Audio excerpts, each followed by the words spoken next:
वकील असरदे दुकानदार वो छोड़ के चला गो। ये क्या आदमी छोड़ गो? हाँ। अच्छा क्या काम करे? क्या काम करे सुन ले बताऊं। बताइयो। पालम ठेला तो चलावे धौलपुर रोड पे, रोटी छोड़ गो बाड़ी वारे मोड़ पे। ओ पालम ठेला तो चलावे धौलपुर रोड पे, रोटी छोड़ गो बाड़ी वारे मोड़ पे।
बात सुन ले मेरी। हाँ सुना।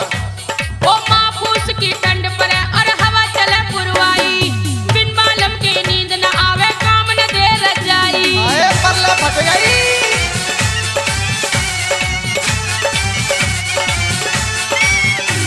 ओ माफूस की ठंड पड़े और हवा चले पुरवाई, बिन मालूम की नींद न आवे काम न दे रजाई। ओ मेरी जानी तो आ रही है जीजी जोर पे, रोटी छोड़ दो माँ बाड़ी वाले मोड़ पे। ठेला तो चलावे धौलपुर रोड पे, रोटी छोड़ दो माँ बाड़ी वाले मोड़ पे। नीम बसई वाले ड्राइवर लाखन रामवीर।